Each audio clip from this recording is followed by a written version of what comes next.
Bueno, muy buenas gente, ¿cómo estáis? Bienvenidos a un nuevo vídeo. Hoy estamos aquí, bueno, con gente muy interesante que tiene que ver con el mundo de cohetería, sobre todo, bueno, para estudiantes y quizás en un futuro en cosas pues mucho más grandes.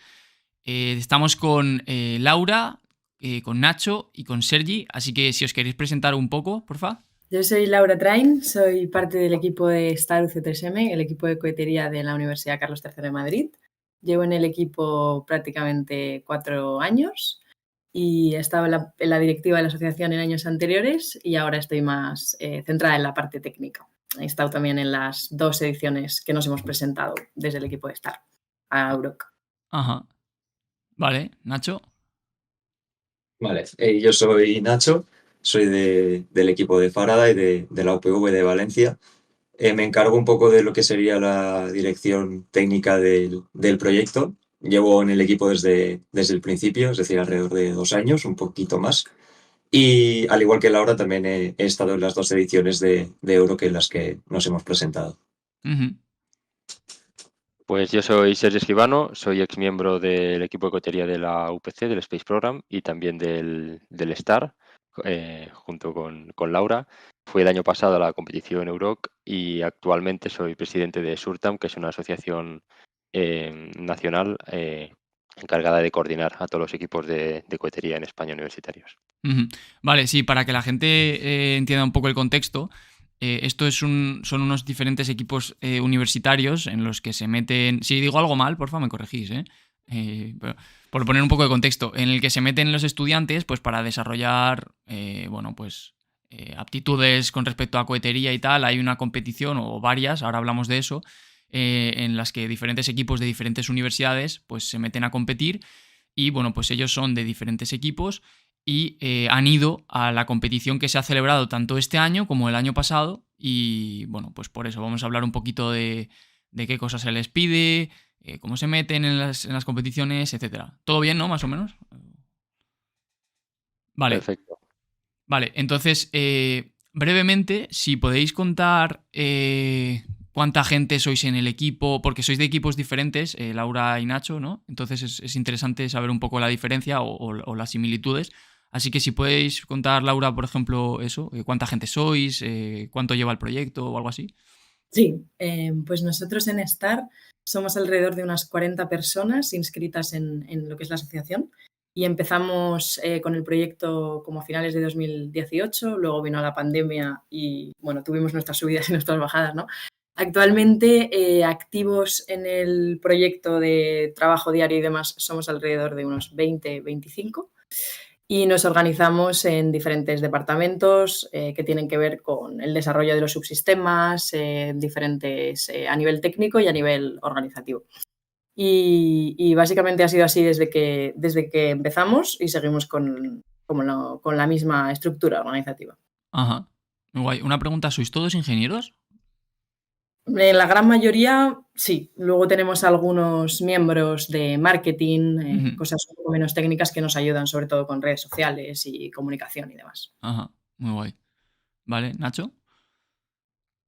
Vale, pues nosotros, un poco también siguiendo con la línea que ha comentado Laura, también somos alrededor de 40. Ahora ha bajado un poquito el número porque ha habido unos cuantos que se han ido de Erasmus o a hacer el máster fuera, entonces hemos bajado un poquito, pero bueno, tenemos plazas abiertas, entonces todo el que esté viendo el vídeo y quiera unirse, en Instagram está ahí el formulario.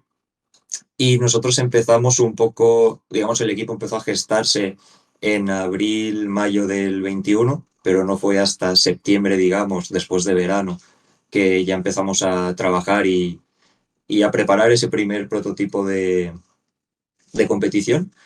Y bueno, igual que lo que ha comentado Laura, estamos organizados por departamentos, la mayoría de ellos departamentos técnicos y luego también pues departamentos, digamos, más administrativos, como gestión económica, logística y marketing y redes. Ujú. Vale, muy guay. Y sí, quería preguntaros un poco ahora sobre la competición. Si sabéis cuándo ha nacido la competición, no sé, un poco así, porque la verdad es que yo no la conocía. Así que para entrar en contexto también ahí. Vale, pues la competición se llama Euroc y está organizada en Europa, ¿no? Los equipos que participan, como bien dice su nombre, son europeos y la primera edición se hizo en 2020, si no me equivoco. Nacho, tú sabes que Sí, en 2020 no, vale. creo que Y sí. creo que la primera edición tuvo como muy poquitos equipos de participación, pues lo típico, primera vez, nadie sabe cómo se va a organizar y demás, y ya en 2021 creo que ya tuvieron 20 equipos participando, ya de manera mucho más seria y organizada y con categorías separadas y demás. Y en 2022 fue ya cuando aparecimos los equipos españoles por primera vez. Y esta ha sido pues nuestra segunda edición y en total en la competición creo que ha sido la cuarta, la tercera ya más definida. Ajá.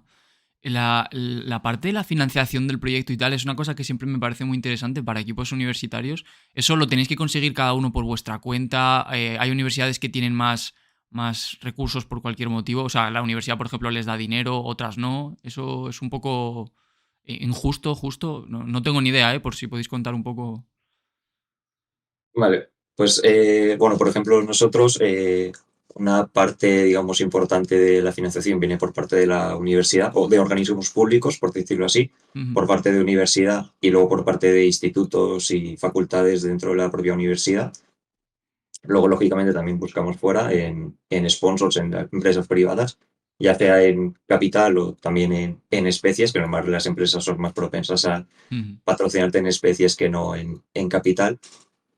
Y luego, algo que es muy curioso es ver los presupuestos que manejan equipos que tenías, por ejemplo, al lado en la competición con los presupuestos que manejábamos nosotros, que si no éramos de los más, yo creo que los de Madrid, los de Star y nosotros éramos los más humildes que había ahí, porque había algunos que, los que teníamos nosotros al lado, un equipo suizo de PFL, nos dijeron que en, en un año podían llegar a tener un presupuesto de unos 300, 400 mil euros, Fua. eso es una pasada y algo que se diferencia mucho entre este tipo de equipos con nosotros, no sé, luego en el caso de Star City también será lo mismo, de esos 300, 400, un grueso muy, muy importante viene por parte de la universidad. Entonces nosotros sí que es verdad que también tenemos parte de financiación de la universidad, una buena parte, pero en lo que sería un porcentaje no se asimila ni de lejos Ujú, en equipos como por ejemplo Suiza o Alemania y demás. ujú. Supongo que es igual en la Carlos III, ¿no? Sí, tal cual lo que ha escrito Nacho, nosotros estamos en la misma situación. Tenemos parte de financiación de la universidad y todo lo que hemos conseguido de empresas, patrocinadores y demás, siempre materiales, pues licencias de software y demás. Nunca es muy complicado conseguir que te den dinero como líquido, como tal. Ujú, Supongo que también por cómo se organizan las empresas y cómo distribuyen su dinero, es mucho más fácil darte como un servicio o un material que dinero líquido como tal. claro. Vale, bueno, eso me parece muy interesante dejarlo claro que estáis compitiendo contra gente que va con un doping que flipas por la financiación. Así que bueno, que la gente lo sepa. Vale, con respecto a a la competición como tal, ¿cuál es el proceso pues, para inscribirse y puede cualquier equipo, no sé, imagínate que mañana yo creo un equipo en una universidad, ¿me puedo meter en esa competición así fácil o no? Pues el proceso de admisión, inscripción y demás se hace de manera anual porque la competición se realiza una vez al año y normalmente empieza como a finales de año porque la competición sucede siempre en octubre del siguiente, entonces ese es un Ujú, poco como el plazo que hay y todo empieza como con una carta de motivación, de inscripción, lo típico, como si fuera una entrevista para un ujú, trabajo o para cualquier cosa y tienes que hacer una propuesta tanto técnica como contar un poco la historia de tu equipo, cuáles son vuestros objetivos, con cuánta gente contáis y demás. Y en base a eso eligen. Evidentemente tienen en cuenta muchos factores, sobre todo la experiencia que tengas, pero también para los equipos nuevos, porque si no sería injusto que solo los equipos que tienen muchísimos años de experiencia participaran, pues tienen en cuenta la gente con la que cuentan, pues el crecimiento a futuro, también que haya representación de todos los países, que eso es importante, porque si no, como ha dicho Nacho, a nivel de presupuesto, solo elegirían a los países más de Europa del Norte que tienen más pues, financiación y demás. Pero sí, en principio, no sé cómo es la historia de Faraday en la competición, pero nosotros empezamos con una simple carta de motivación y con muchas ganas en general. Sí, lo que muy bien ha comentado Laura, lo de la carta de motivación, es parte de un cuestionario que se abre en torno a marzo de cada año, porque como ha dicho Laura, la competición es anual, entonces alrededor de marzo de cada año abren inscripción en la competición y hay un pequeño cuestionario, como bien ha dicho Laura, pues tienes que mandar tu carta de motivación y describir un poco el proyecto que vas a llevar a la competición y luego datos del equipo como número de miembros, año de fundación, número de lanzamientos exitosos y demás. Y algo que yo creo que tienen muy, muy en cuenta en la competición, porque eso no es un me apunto y compito, es decir, hay un proceso de selección. Si no me equivoco, este año se apuntaron 51 equipos y solo 25 pasamos ese primer filtro, digamos, para ir a competir.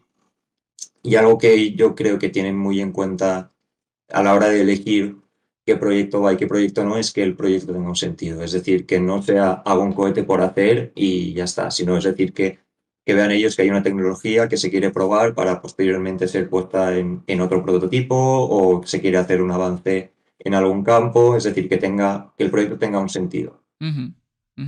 Vale, me parece muy curioso. De hecho, Sergi, creo que aquí estaría bien que entraras tú para preguntarte un poco sobre la competición, porque creo que me dijiste que como que la había creado la agencia portuguesa y tal, un poco para que la gente también entienda el sentido que puede llegar a tener todo esto, ¿sabes?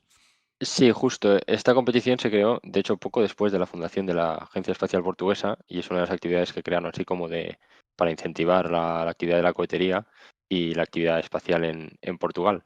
De hecho, en esta primera edición de 2020 hubo más parte de exhibición que de lanzamientos, porque como decía Laura, estaban al principio formándose y demás.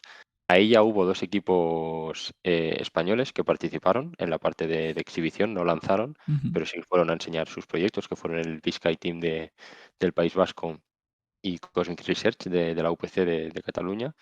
Y digamos que esto nació, había un canal de Slack al principio en el que se empezó a tener conversaciones sobre crear una competición europea, etcétera. Y el contexto es un poco invitar a competiciones internacionales grandes americanas como la Spaceport American Cup, que es un poco la gran referencia en el sector de la cohetería, pero que es muy difícil para un equipo europeo llegar a esa competición ya de entrada por todo el tema de restricción de movilidad, de poner un cohete en un avión y un motor y llevártelo ahí, aparte del precio, los presupuestos ahí se vuelven mucho más locos incluso que los que hay en algunos equipos aquí en Europa.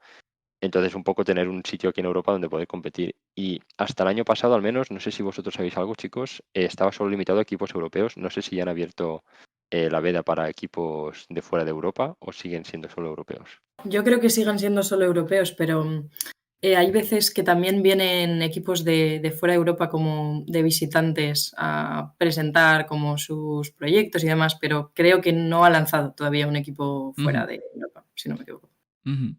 Vale, guay. Y para saber un poco también como la magnitud de los proyectos o lo grandes que puedan ser, porque claro, a lo mejor hay gente que está escuchando esto y no tiene ni idea pues estamos hablando aquí de cohetes como de grandes, ¿no? Pues también un poco por empalmarlo con las diferentes categorías que hay, si podéis explicar un poco, pues eso, las categorías, los tamaños de los cohetes, la altitud que alcanzan, etcétera. Pues a ver, las categorías que hay en la competición se dividen tanto en la altura objetivo como en la planta propulsiva de los cohetes. La altura objetivo hay 2 categorías, que son 3 kilómetros y 9 kilómetros, y la planta propulsiva de los cohetes puede ser combustible sólido, híbrido o líquido. Entonces, la combinatoria de tanto la altura como la planta propulsiva crea las diferentes categorías, ¿no? Pues, por ejemplo, en nuestro caso y en el caso de Faraday, pues nos hemos presentado a altura 3 kilómetros con combustible sólido. La combinatoria, bueno, pues va creando las diferentes.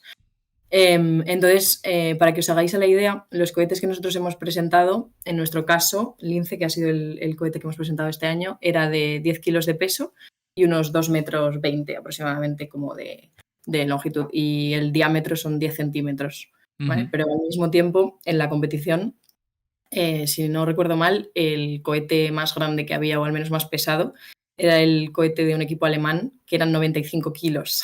Buah. Entonces, sí, hay, o sea, para la misma competición hay pues diferentes tamaños y diferentes categorías, ¿no? Que engloban todo lo que es la diversidad de la competición en sí. ¿Cuántas categorías son? Pues teniendo en cuenta las dos alturas objetivo, que son 3 kilómetros y 9 kilómetros, y las 3 plantas propulsivas serían 6, ¿no?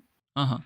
Vale, y creo que esto lo hablamos, Sergi, tú y yo cuando hablé contigo, no sé, creo que fue hace un año o por ahí. Es como más fácil combustible sólido, ¿no? Luego tienes el híbrido y luego tienes el líquido, y es como eso, más fácil sólido y progresas hasta el más complicado de todos, que es el líquido, ¿no? Y además también puedes incluso fabricar tú el propio motor o comprarlo, ¿no? Sí, justo la competición te da como una especie de normas aparte si haces tú tu propio motor y digamos que la parte de si lo compras, lo más fácil es comprar uno de combustible sólido, digamos, porque ya está como mucho más claro el mercado de dónde puedes ir a comprarlos, etcétera. Mientras que en la parte híbrida y líquida lo normal es que sean los propios equipos los que desarrollen sus propios motores. Y normalmente ahí es donde entra un gran salto de diferencia en el tema del precio para poder tener tú realmente los medios para desarrollar un, un cohete de propulsión híbrida o líquida, ¿no? Porque necesitas todos los temas de las turbobombas, las presurizaciones, los bancos de ensayos, Ya. Buah. etcétera. Sí, sí, eso se te va el dinero que flipas, vamos. Entonces quería preguntaros ahora, llegado a este punto más o menos, ¿cuánto podéis llegar a tardar en hacer un cohete? O sea, ¿es un proyecto de un año o más? Y si podéis hablar también de dinero, de más o menos, o sea, obviamente, por simplemente tener una cifra a vosotros, vuestro proyecto, ¿cuánto más o menos os ha podido costar? Depende mucho de, digamos, lo que quieras presentar a la competición. Nosotros, en este caso, Genesis, que fue el cohete que presentamos a la Euro, que en especificaciones es muy, muy similar al INCES, también son 10 kilos en Ujú. despegue y 9,5 centímetros de diámetro. Hemos tardado entre lo que sería el diseño y fabricación unos 7-8 meses, más o menos. Y de presupuesto, lo que sería, digamos, el coste del cohete sería unos 3.000 euros, más o menos, teniendo en Ujú. cuenta toda la planta propulsiva, luego también la electrónica a bordo que te obliga la competición a llevar, porque, digamos, la competición también te obliga a llevar electrónica a bordo, digamos, tuya, por si la que llevas tú, digamos, tiene algún fallo o no proporciona datos fiables y demás. Entonces, eso, han sido unos 3.000 euros de coste de prototipo y el desarrollo unos 7-8 meses. Luego, cuando ya te vas a, como ha dicho Sergi, motores híbridos y líquidos, todo empieza a aumentar tanto en coste como en tiempos.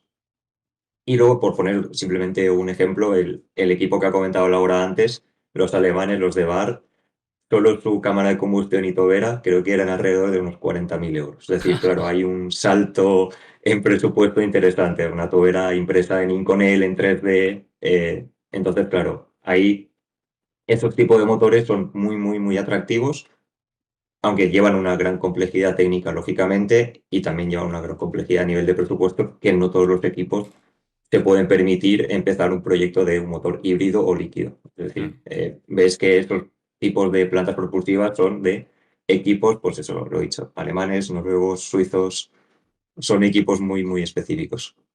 Sí, en el caso de Star, el presupuesto que tuvimos para nuestro cohete lo calculamos alrededor de unos 4.000 euros, o sea, mismo orden de magnitud que el equipo de Faraday. Y en cuestión de tiempo, sí, el tiempo es el que tenemos. A partir de marzo es cuando te dicen que te aceptan en la competición. Nosotros, en nuestro caso, como siempre vamos justísimos de tiempo, empezamos a diseñar antes para ir ganando ese tiempo adicional. Y bueno, también es importante destacar que no solo son esos meses, sino que también es como todo el trabajo que llevamos anterior, desde que se han fundado nuestras asociaciones, que hemos ido como adquiriendo ese conocimiento de know-how, Ujú.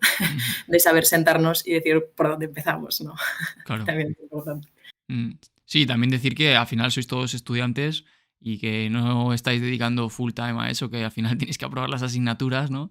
Entonces, claro, que es mucho trabajo y mucho sacrificio. Yo lo sé porque yo cuando estuve estudiando en la UPV tenía gente muy cercana a mí que trabajaba que estaba metido en el Hyperloop y bueno, eso era una barbaridad. Y supongo que esto será igual, que tenían que presentar no sé qué cosa y teníamos examen y al final pues decía, ¿qué hago? ¿Sabes? Y pues era pues eso, un dilema.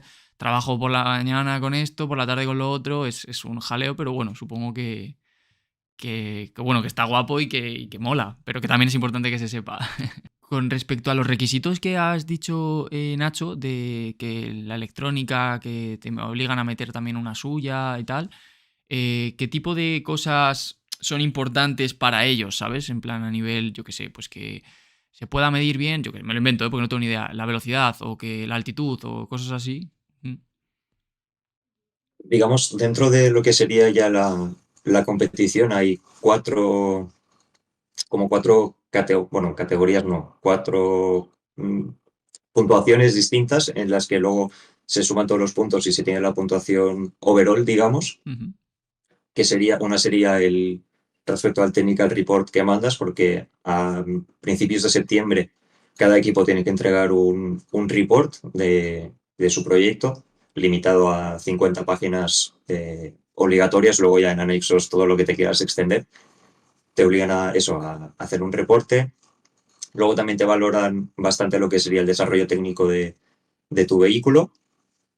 Luego hay otra categoría que sería, le llaman el team effort, es decir, espíritu de equipo, no sé cómo llamarlo, pues cómo te lleves con otros equipos, cómo ha sido tu comunicación con la competición, si ha sido un equipo fácil de tratar o no, es decir, si la competición tiene que ir detrás de ti porque faltan papeles a entregar o lo que sea. Y luego ya la última sería la de vuelo, que en esta lo que más se valora es, como ha dicho Laura, hay alturas objetivo, es decir, lo que más se valora es quedarte lo más cerca posible de esa altura. Y aparte de eso también se valora muchísimo cómo recuperas tu cohete, es decir, hay unos eventos de recuperación obligatorios. Primero tienes que abrir un paracaídas de frenado en lo que sería apogeo, el punto más alto de la trayectoria, y luego a partir de 450 metros sobre el suelo puedes abrir lo que sería el paracaídas grande para tener un aterrizaje, digamos, suave y controlado. Entonces se valora mucho esos timings de apertura de paracaídas y también el estado del vehículo a llegada al suelo. En lo que sería tema de adquisición de datos y demás, eso se valora más en la parte de technical report o de desarrollo técnico, en lo que ellos valoran, digamos, la complejidad de desarrollo de tu vehículo, pero eso, como te obligan al fin y al cabo a llevar una electrónica, digamos, obligatoria que han elegido ellos, lo que son datos al final de altura, velocidad y demás, de los que se fían ellos con de la electrónica suya. Quería simplemente destacar que a mí, por lo menos, me llamó mucho la atención la primera vez que estuvimos ahí, que lo que más se centran siempre es como en el tema de la recuperación. Para ellos es súper, súper importante que recuperes el cohete. Y dan muchísima puntuación al hecho de que una vez recuperado el cohete no tenga daños estructurales, esté como en perfecto estado para volverse a volar. Eso da muchísimos puntos. Y sobre todo en la parte como mecánica de la separación. Son muy, muy, muy detallistas en cómo es esa separación física, qué es lo que sucede, además. Se fijan, en mi opinión, más en esa parte mecánica que en la parte lógica de despliegue de paracaídas, ¿no? De qué variables de estado de tu aviónica utilizas para despegar. Son mucho más como concretos en eso. ¿Y quiénes son los jueces ahí? ¿Son profesores? Pues son gente de la Agencia Espacial Portuguesa, que algunos también son parte de la Agencia Espacial Europea, hay gente, bueno, son parte de la Agencia Espacial Portuguesa, pero son gente también de toda Europa, o sea, recuerdo que hay alemanes, holandeses, la verdad que está muy bien, o sea, no solo a nivel ir a la competición, sino que también el aprendizaje que te llevas como estudiante de una experiencia así es enorme. Se nota muchísimo, sobre todo nosotros, porque ya estamos como en los últimos años de nuestro desarrollo universitario, pero los chicos de primero o segundo de carrera se van de ahí como flipando, ¿no? De, Dios mío, qué chula esa ingeniería. Ya. tengo por aquí una pregunta interesante apuntada, y es que, como habéis podido ir el año pasado y me gustaría preguntaros qué es lo que habéis podido aprender de cada año, más o menos, porque supongo que, vamos, eso es ir ahí y recibir feedback por todos lados, así que, pues eso, si podéis contar un poquito. Ay, perdón, que me había silenciado otra vez. Sí, como dices, Sergio, es ir ahí y recibir feedback de por todos lados, ya no solo de los jueces, porque antes de poder, digamos, agendar una ventana de lanzamiento, tienes que pasar un Flight Readiness Review, que venía a ser una checklist de 200 y más puntos en los que los jueces evalúan desde la ojiva hasta el culo de tu cohete el diseño, sobre todo para asegurar que sea seguro el vuelo y que vaya lo mejor posible. Entonces, en ese aspecto, te vas a casa con una cesta enorme de cosas que mejorar y revisar. Y luego también, en cuanto, por ejemplo, a lo que he comentado antes de team effort y demás, pues se nota muchísimo el haber competido ya con el no haber ido antes. Hablo por nosotros, no sé si Star también la ha pasado, pero el primer año era un poco, ibas como pollo sin cabeza, porque hay dos sitios, está el paddock, que es donde se exponen los cohetes, donde se pasan todas estas reviews y demás, y luego está el sitio de lanzamiento. Entonces, claro, la primera vez que vas ahí dices, hostia, ¿dónde voy? Voy al paddock, voy al sitio de lanzamiento, ¿qué hago? ¿Con quién hablo? ¿Con quién me comunico? Entonces ya esta segunda vez que vas a la competición, todo eso ya lo llevas mucho más por mano. Y luego también, pues quieras que no, de la parte técnica, digamos, del cohete, como he dicho, te llevas una cesta enorme de cosas que cambiar. Y nosotros, pues afortunadamente, respecto a esta segunda edición, hemos podido mejorar eso y mejorar un poquito el resultado obtenido del año pasado. Ujú.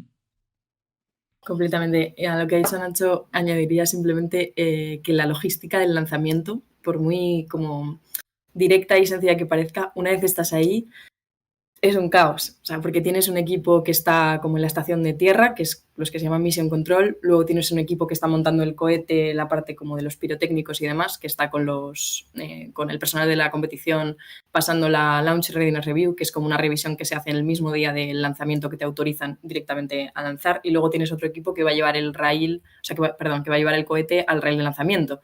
Y desde donde está la estación de tierra, donde está el rail de lanzamiento, hay como unos 700-800 metros. Entonces, todo tiene que ser muy coordinado, hay que organizarse mucho antes para ver cuáles son, como específicamente, los comandos que Mission Control tiene que autorizar al equipo de lanzamiento.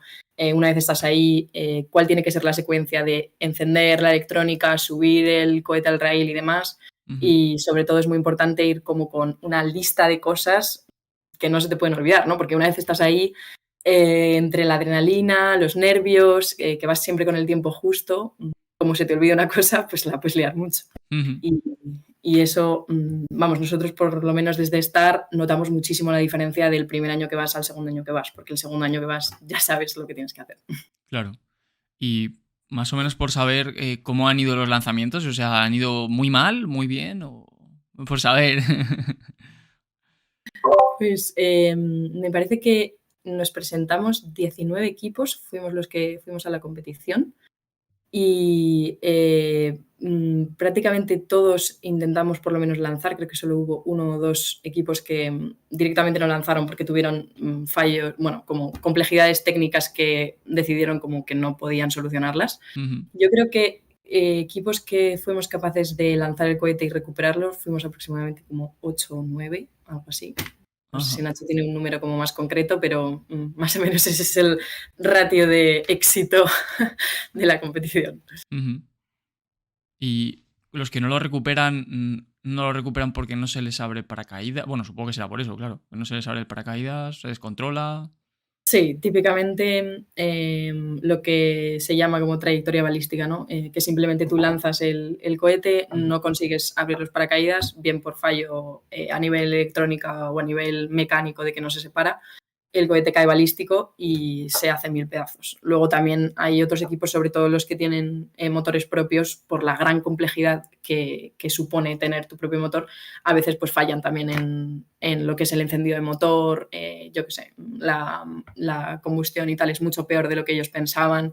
Y suceden fallos catastróficos. También puede ser que te explote el motor o que el cohete se vuelva inestable porque estructuralmente las aletas no sobreviven, de todo. La verdad que la competición está muy bien para ver todas las cosas que pueden fallar en un cohete. Claro, ya ves. Y el vuestro en concreto, ¿algún año se os ha reventado? ¿Por completo rollo de catástrofe o no? ¿Sí? Sí, el nuestro... perdón, Laura. El nuestro el año pasado cayó, como ha dicho Laura, de balístico. Al final fue un fallo electrónico, intentamos abrir paracaídas antes de hora y no pudo salir y eso, cae al suelo a plomo y se te revienta en 1000 pedazos. Eso es un poco triste de ver. Aunque este año tanto Star como nosotros hemos tenido una recuperación exitosa. Estamos dentro de esos 8 o 9 equipos que hemos conseguido recuperar. Y esa es una de las cosas que al final también está en esa cesta de cosas que te llevas para mejorar, que al final se nota mucho lo que he dicho antes, el haber competido o no antes se nota muchísimo, porque aparte también lo que ha dicho Laura, las operaciones ahí, cuando tienes a un juez diciéndote, oye, la ventana cierra en 20 minutos, date prisa que no llegas, si no tienes esa lista de checklist y demás, puede ser un caos. Y muchos fallos después en vuelo, digamos, vienen ocasionados por esta presión que tienes el día del lanzamiento. Que cuando estás tú probando en casa, dices, hostia, en 2 horas lo tengo montado y va todo perfecto. Trasladado al campo de lanzamiento son 6 y con algún que otro tropiezo. Uh-huh. En nuestro caso, el año pasado, la primera vez que participamos, también tuvimos un fallo catastrófico. Básicamente nos explotó el motor en el ascenso y el cohete se separó completamente el motor de lo que es la estructura como tal. Pudimos recuperar la estructura porque cayó, a pesar de caer a plomo desde bastante altura, los factores de seguridad que teníamos eran enormes y recuperamos el cohete, obviamente con daños estructurales masivos, pero no se hizo en 1000 pedazos. Uh-huh. Y eso, y la verdad que este año poder haber recuperado el cohete y demás ha sido como una pasada de subida de nivel. ¿Dónde ha sido la competición? Es en Portugal, es en un... bueno, el paddock, como decía Nacho, que es el sitio como principal donde se organiza toda la competición y los cohetes son expuestos, es en Constancia, que es una ciudad pequeñita, como a más o menos 45 minutos, 1 hora de la frontera, más o menos a latitud como Extremadura. Uh-huh. Y el campo de lanzamiento está muy cerca de ahí, como unos 15 minutillos en coche. Uh-huh. Ya ves. Y siempre, o sea, supongo que siempre será en Portugal porque son como los organizadores, ¿no? Uh-huh. Eso es. Vale. Quería preguntaros, ¿vosotros veis probabilidades de, no sé si decir ganar, pero rollo ir progresando para cada año, pues conseguir mayor presupuesto para cambiar de categoría a motor híbrido, tal, no sé qué? ¿Eso lo veis viable? Siempre es muy tentativo y atractivo empezar con esos tipos de plantas propulsivas. Sí que es verdad que tanto Star como nosotros, respecto al año pasado a este año, ha habido un salto importante en clasificación. Nosotros hemos tenido la suerte este año de ganar uno de los 4 premios que hay de las 4 categorías. Nos hemos llevado el premio de vuelo a casa. Ahora queda una posición muy buena en el ranking overall. Entonces, al final, todo esto también te da un renombre de cara a poder aumentar esos presupuestos, de cara a decir, oye, con lo que tengo hecho esto, si al final consigo un poco más, podré hacer más. Entonces, pues ahora viene, al menos nosotros, viene una parte de búsqueda de sponsors importante para poder planear bien, hacer un buen planning de este año que viene, porque, como he dicho antes, al final haces lo que puedes con lo que tienes y tienes que tener muy claro todos los recursos que tienes para poder afrontar bien luego un buen planning de desarrollo de motor, desarrollo de vehículo, de todo lo que quieras hacer en el equipo, vamos. Ujú. Sí, completamente. Nosotros estamos un poco igual, un poco emocionados todavía con lo que pasó la semana pasada, ¿no? Intentando aclarar nuestra cabeza de cómo queremos que la asociación progrese en el próximo año, en los próximos años. Y bueno, estamos también planteando la competición del año que viene, en qué categoría nos gustaría participar. Evidentemente, hacer nuestro propio motor en, en un año no va a ser posible, Ujú. pero estamos como discutiendo internamente si nuestro objetivo sería ir a más altura o nos gustaría más como hacer una serie de sistemas más complejos en la misma categoría, pues poder apuntar a tener control de altura o al final hacer una electrónica como mucho más profesional, más tener una estación de tierra mucho más compleja, ¿no? Que yo creo que también es parte de la competición, el innovar a nivel tecnológico. Ujú. Y vosotros supongo que antes de ir a las competiciones podréis hacer algún lanzamiento, ¿no? Eso, claro, eso te va a decir, eso tiene que estar un poco complicado el tema de que te lo permitan, ¿no? Porque si vais a meter a 9 kilómetros o lo que sea, pero 9 kilómetros es una locura, es a la altura a la que vuelan los aviones comerciales. Entonces ahí necesitaréis un montón de aprobaciones, vaya. Sí, eso es. Nosotros en nuestro caso, la verdad que en estos 2 últimos años que hemos participado en la competición hemos estado muy centrados en lo que es la competición, por lo que comentábamos antes, ¿no? Pues al final somos 20, 25 personas activas en el proyecto. Nos encantaría como poder lanzar 2, 3 cohetes al año, pero la verdad es que no es posible, no solo a nivel tiempo, sino también a nivel financiación. Ujú. Pero sí que es cierto que en el pasado, antes de participar en la competición, cuando hemos lanzado el cohete que teníamos de iniciación, lo hemos lanzado aquí en España con Trípoli, que es como la asociación que se dedica a permitir cohetes amateur a baja cota siempre. Y lo estuvimos lanzando en Alcolea de Cinca, que está en la provincia de Huesca, y tienen ahí como un campo bastante grande donde puedes lanzar y eso, pues probar tus propios sistemas, pero siempre a mucha menos cota, como has dicho tú, por Ujú. tema de permisos, que es lo Claro. complejo. Sí, a nivel permisos es un caos, es decir, la normativa tampoco está muy clara. Si no recuerdo mal, los cohetes ahora mismo estamos considerados drones, algo que dices, bueno, creo que no se parece demasiado, pero ahí estamos.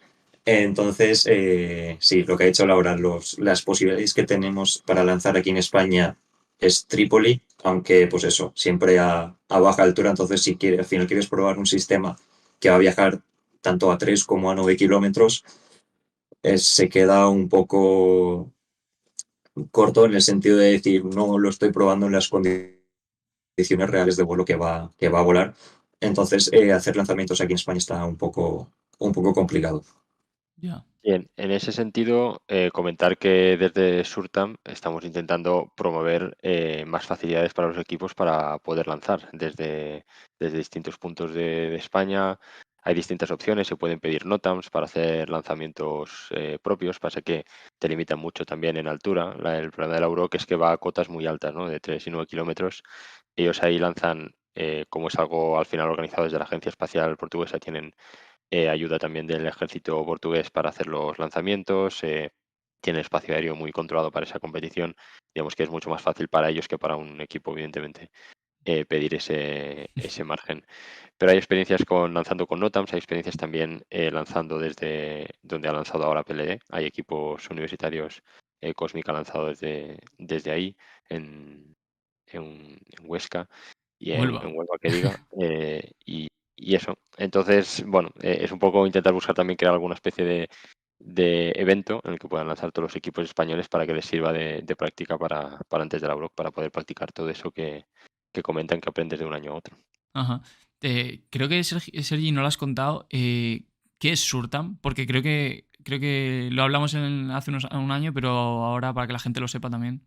Sí, siempre es un, un buen momento para recordarlo. Es una asociación cultural creada a nivel estatal a raíz de ver un poco eso, ¿no? Que iban surgiendo cada vez más equipos españoles y entre ellos no se conocían, no tenían experiencias compartidas, y un poco con el ánimo de poder crear un evento, una feria, donde puedan ir todos, exponer sus cohetes, que vayan empresas del sector espacial en España y poder que ellos cuenten también sus experiencias dentro de la cohetería, porque aquí en España hay empresas que fabrican cohetes como PLD, como Pangea, como V2Space, etcétera, pero también hay empresas que hacen electrónica que va en cohetes. Está Airbus, que por supuesto hace todo el tema de estructuras de Ariane, etcétera. Digamos que hay mucha actividad profesional de cohetería en España, intentar reunirla toda también en esta feria. Hicimos una primera edición el año pasado en la Universidad de Zaragoza y la intención es hacerla el año que viene a primavera en la ciudad de Barcelona, en 2024, en marzo de 2024. Y sobre todo también por el tema de también contarles esta experiencia de la UROC, etcétera, que es un buen reflejo en el que basarse, de ver todo lo que puede reunir este sector. Lo que quería preguntaros es, en cuanto a lo que ha dicho Sergi de que no tenían los equipos interacción entre ellos y tal, ¿hay competitividad entre ellos o hay buen rollo? O sea, yo os veo aquí a dos personas de diferentes equipos, hay muy buen rollo, pero es así, ¿no? Digo yo. Sí, Ahora, después, en cuanto nos vayamos, ya Nacho y yo dejamos de ser amigos. Sí, yo creo que hay muy buen rollo en general.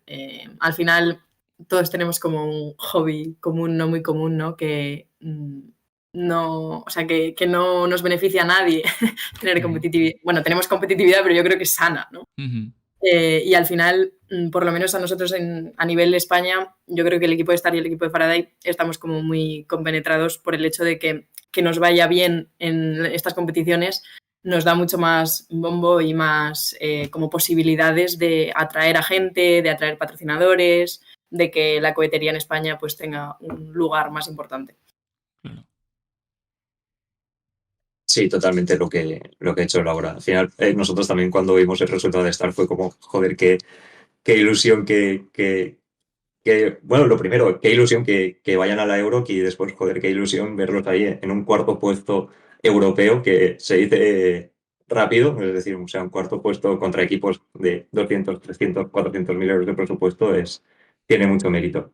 Y luego, dentro de lo que sería territorio nacional, pues gracias a Sergi y a todo el equipo de Spurtan, pues en esa primera edición se creó, yo creo que un buen rollo excepcional. Lo que dice Laura, hay competitividad, pero siempre es una competitividad sana, que al final lo que hace es que cada equipo vaya sacando lo mejor que tiene y al final esto lo que promueve es tanto el avance de los equipos como al final también el avance, digamos, de toda la gente que hay en ese grupo. Al final toda esta gente pues acabará o en GMV o acabará en Airbus o acabará en PLD y al final todo esto pues entiendo que también desde Sultan lo que se intenta es dar ese empujoncito en lo que se pueda a toda la industria espacial española joder, pues ahí estamos ahora con el Miura 1, pues esa bocanada de aire fresco es impresionante. Ujú. Qué guay. Sí, sí, está. Vamos, yo me acuerdo cuando empecé en la carrera yo, creo que no había, bueno, habría alguno equipo de cohetes y tal, pero no era algo que se conociera mucho. Yo empecé por 2016 la carrera y ya cuando terminé el máster ya fue cuando vi que había más universidades que sí que estaban ya metidas en tema de equipos de cohetería. Había muchos de Fórmula, el típico Fórmula Student, ¿sabes? Pero de cohetes no había. De hecho, creo que en mi universidad intentaron hacer uno, pero es que era muy complejo y no creo que no salió. Vosotros lo sabréis mejor que yo, vaya, lo complejo que es organizar todo eso. Y además, como has dicho tú antes, Nacho, para aceptar a gente que participa en el equipo es como que tienen que pasar, no sé si entrevistas o algo, o sea, es una cosa que más o menos es medio seria, ¿no? Sí, depende un poco del departamento y después también, o sea, hablo por nosotros, no sé otros equipos cómo lo harán, pero sí, lo que intentamos, más que tengan conocimientos previos, digamos, sobre cohetería, que es algo que, a no ser que te apasione mucho, mucho, pues en la carrera no ves, Ujú. lo que buscamos es que estén motivados. Al final la motivación es muy importante porque hay jornadas largas de trabajo en el taller y al final si no estás motivado, lo que acaba pasando es que pues esto te desencantas y demás. Entonces, al menos nosotros lo que buscamos es gente súper motivada, con ganas de trabajar, con ganas de aprender, porque parece que no, pero al final se aprende muchísimo en un equipo de estos, y ya no solo a nivel técnico, sino también, digamos, en esas soft skills tan valoradas en el mercado laboral, trabajo en equipo, capacidad de liderazgo, de innovación, de proactividad. Entonces, al final, formar parte de un equipo de estos, ya sea de cohetería, como ya sea de Fórmula Student que has comentado, de Hyperloop que también habías comentado antes, a nivel técnico es muy bueno porque salís con un currículum distinto a los otros 400 currículums que salen de la universidad cada año, pero también a nivel soft skills también es muy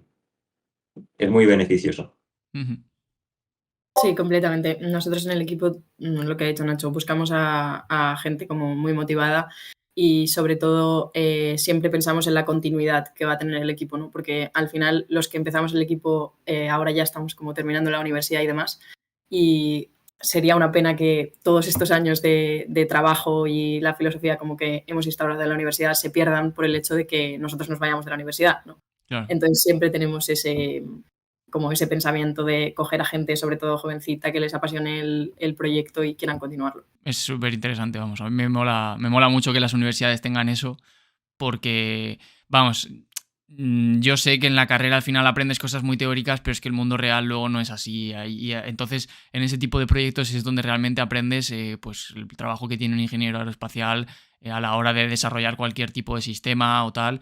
Entonces, vamos, a mí me parece un puntazo que hagáis eso. Y quería preguntaros también, ¿qué creéis a vuestro equipo que le faltaría para poder ganar una competición de estas? O sea, obviamente podéis decir dinero, ¿no? Pero, o sea, siendo un poquito más, no sé, yendo un poquito, no tanto a la parte materialista, ¿sabes? No, pues nuestro equipo, pues yo creo que, yo qué sé, la parte electrónica no iba muy bien, no sé, algo así. Bueno, pues nosotros, o sea, yo creo que, tanto Star como nosotros competimos con planta propulsiva sólida comercial.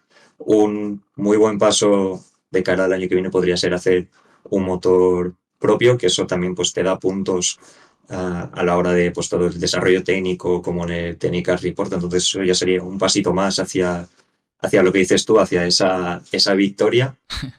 Y luego al final pues también por nuestra parte, lo que hemos visto que también se valora mucho es el tema, como ha dicho antes Laura, de la organización. Es decir, tener las cosas muy claras cuando llegas al sitio de lanzamiento, que todos los equipos que están ahí, tanto en Mission Control como en Launchpad, como en la tienda, en pirotécnicos y demás, estén bien coordinados. Parece que no, pero siempre tienes un ojo encima.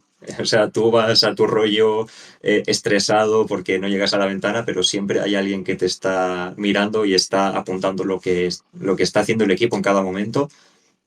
Entonces también al final, las operaciones son un punto también que se puede mejorar y que al final también da puntos de cara a esa victoria. Y luego, bueno, pues con las otras dos categorías, pues al final redactar la documentación bonita y clara y demás también da muchos puntos. Entonces yo creo que serían los puntos, digamos, para ir avanzando puestos.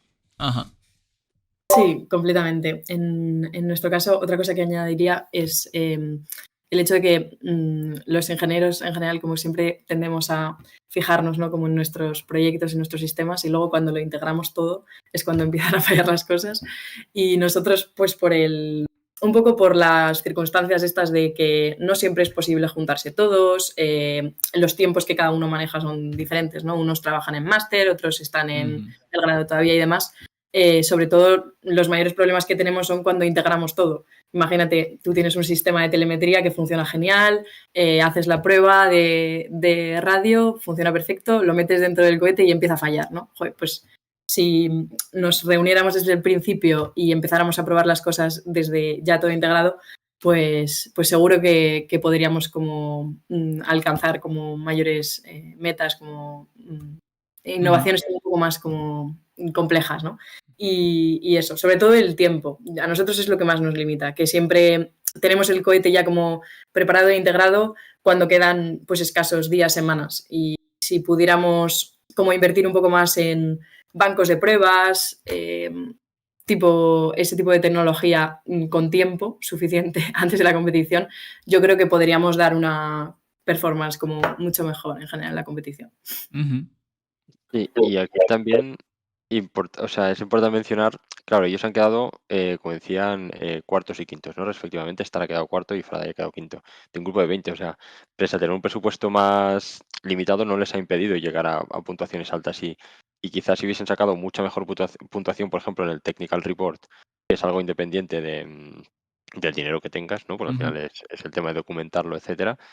Quizá incluso hubiesen quedado más arriba. Es decir, al final la competición no es que tenga un primero, eh, o sea, compiten todos independientemente en qué categoría estén. Entonces tú puedes quedar primero yendo a 3 kilómetros y con un motor comercial sólido, de combustible sólido, sin necesidad de ser el equipo que tiene más presupuesto. Realmente en ese sentido la competición es justa porque permite a todos los equipos lucirse en su rama tecnológica, pero no limita que solo puedan ganar los que tienen más dinero. Ujú, ujú.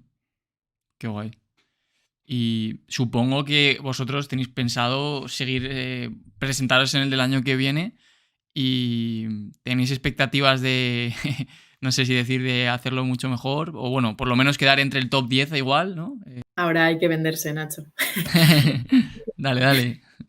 Sí, la verdad que tenemos expectativas de presentarnos este año, porque yo creo que la competición como que reúne todo lo que queremos hacer con la asociación, ¿no? Nos da todas las posibilidades que nosotros llevábamos pensando unos cuantos años.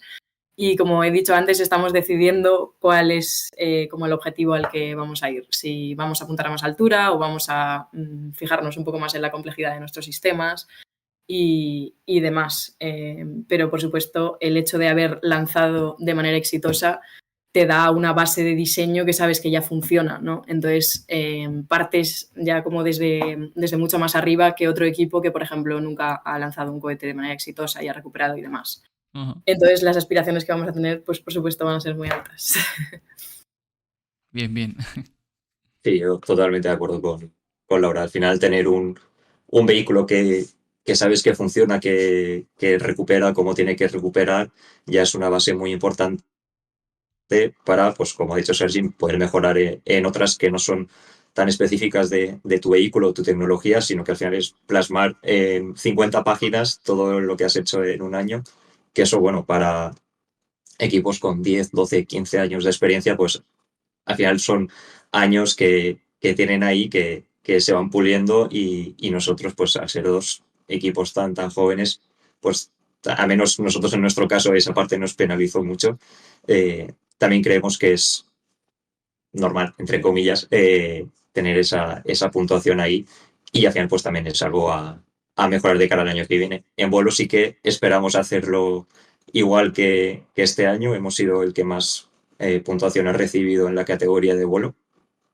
Entonces, en ese aspecto sí que esperamos mantenernos ahí y mejorar en lo que sería el resto, en documentación y demás. Vale, y una última cosa, ¿qué consejo le daríais a una universidad que quisiera, pues eso, meterse también en un equipo o un equipo que ya estuviera creado para ir a la competición?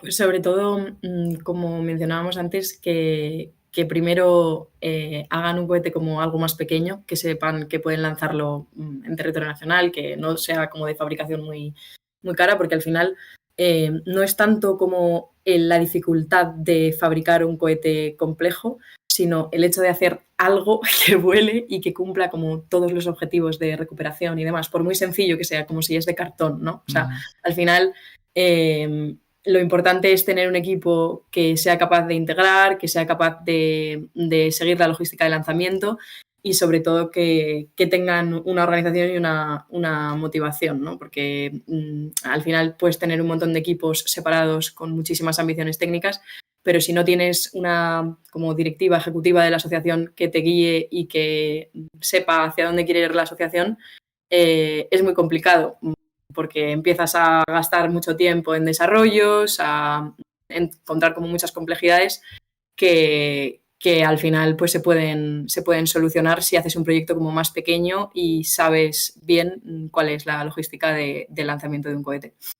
Sí, totalmente de acuerdo. Al final, hacer un prototipo, digamos, a menor escala te da la posibilidad de poder probar y probar, que al final es lo que hace falta en este tipo de competiciones para asegurar que, al final, lo que ha dicho Laura, que tu sistema funciona. No tienes que hacer un motor criogénico de oxígeno líquido, no, con tener un motor comercial que sube y luego dos paracaídas que se abren cuando se tienen que abrir y bajan, con eso tienes digamos, una propuesta muy competitiva a la hora de poder presentarte a la competición y que los jueces en ese proceso de selección vean que realmente tu equipo está enfocado no solo, digamos, en el desarrollo técnico y no en el desarrollo por desarrollo, porque sí puedes tener un motor criogénico con oxígeno líquido, pero si no sale de tu rail no sirve de nada, porque no te ha cumplido la misión.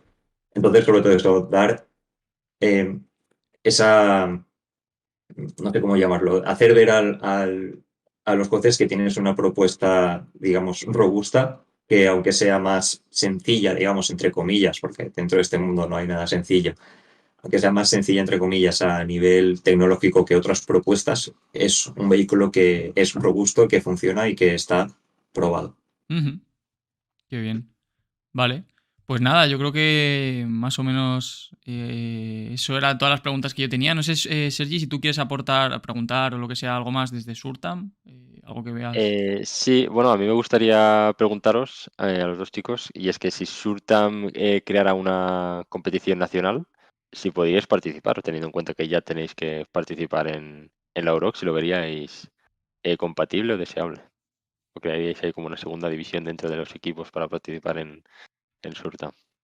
Ujú. Pues la verdad que, por lo menos por nuestra parte, como decía, al final hacer un cohete, aunque sea más pequeño, ¿no? Y tener un equipo de gente que viva la experiencia de lo que es construir un cohete, lanzarlo y demás, es siempre muy positivo. Y joder, a nosotros nos encantaría que dentro de nuestro equipo poder tener parte de gente dedicada a la Euroc y parte de gente dedicada a lanzar un cohete a nivel nacional. Vamos, y por nuestra parte, desde luego que estaríamos dispuestos y sería, vamos, un placer. Cuando estuvimos en Zaragoza en el evento con el resto de equipos universitarios, yo creo que fue una experiencia súper enriquecedora y que nos unió un montón, sobre todo con el equipo de Faraday antes de ir al Euroc. Y eso, que por supuesto estaríamos dispuestos. Si no, por nuestra parte, pues también 100% de acuerdo con Laura. Al final tener esa oportunidad de poder lanzar, de hacer un lanzamiento extra al año o dos o los que se puedan hacer siempre es beneficioso, aunque, como he dicho Laura, aunque sea un cohete a menor escala, menor cota de altura, siempre es bueno porque hay sistemas que van a volar a cierta cota y los tienes que probar a cierta cota, pero luego hay otros sistemas que sí que se pueden probar en cohetes a menor escala, incluso para la gente nueva que ha entrado ese mismo año al equipo, es beneficioso para entrar en esa, digamos, esa situación, esa tensión de lanzamientos, de que hay alguien ahí que te diga, oye, que la ventana se cierra y tienes que lanzar ya, tío. Espabila. Entonces, eso también sería muy, muy, muy beneficioso y desde luego podéis contar con nosotros al 100%. Qué guay. Ujú. Vale. Pues bueno, si eso se lleva a cabo, Sergi, tú avísame y ya lo sabré yo y lo diré por mis redes sociales, vaya. Y bueno, nada, muchas gracias por haberos pasado por aquí. Ha estado súper interesante y al final seguro que muchos estudiantes han conocido pues lo que hacéis y seguro que se interesan y preguntan y tal. Así que creo que muy guay. ¿Vosotros tenéis algo que preguntar, añadir o lo que sea? Laura o Nacho. Bueno, yo simplemente daros las gracias a los dos por haber montado esto, por ayudar a dar difusión a lo que sería la cohetería dentro de España, que sí que es verdad que hay muchos equipos, últimamente están surgiendo muchos equipos. Sergi, corrígeme, que seguro que tú llevas mejor la cuenta de cuántos equipos somos, pero somos alrededor de 7, 8, si no me equivoco, en toda España. Un número, digamos, que comparado con otros territorios fuera de España es muy bueno. Pero bueno, gracias por eso, por invitarnos, por ayudar a dar difusión a todo esto y cuanto más crezca la comunidad de cohetería en España, pues mejor será para todos. Yo me uno a los agradecimientos de Nacho. Ha sido un placer, la verdad, poder participar en esto. Es una pasada, yo creo, de aquí a unos años atrás, ver cómo esto está evolucionando Ujú. y al final darnos como visibilidad, tanto en redes sociales como en entrevistas y demás, es una pasada y yo creo que esto es el momento y que se prepare todo el mundo para vernos crecer y triunfar en el futuro. Qué guay. Supongo que Sí, tenéis redes sociales, perdón. Sí, ¿no? De Sí, los equipos. Vale. sí, sí. Las pondré por aquí para que la gente vamos, que os tenga bien localizados. Genial, mil Sí. gracias. Yo también darte las gracias, Sergio, por la entrevista y por el espacio para poder difundir esta actividad. Como dice Nacho, vamos creciendo, ya somos 10 equipos y espero que vayan surgiendo más en los próximos meses. Y también decirle a la audiencia que aparte del trabajo técnico y demás, también se organizan buenas fiestas ahí en Portugal, luego los equipos para celebrar los lanzamientos y también al final es gente que conoces que comparte hobby, con el que te lo pasas muy bien, haces amigos, etcétera. También es importante. Qué bien. Vale, pues nada, si os parece lo dejamos aquí. Cualquier persona que tenga preguntas que lo ponga en los comentarios o lo que sea. Y bueno, seguramente yo no sepa responder muchas. Así que yo hablaré con Sergi y le diré, os redirijo directamente a él. El canal de Surtam, ¿no? ¿Tienes en YouTube, Sergi? ¿Se llama Surtam tal cual? O bueno, Sí, lo pondré por aquí.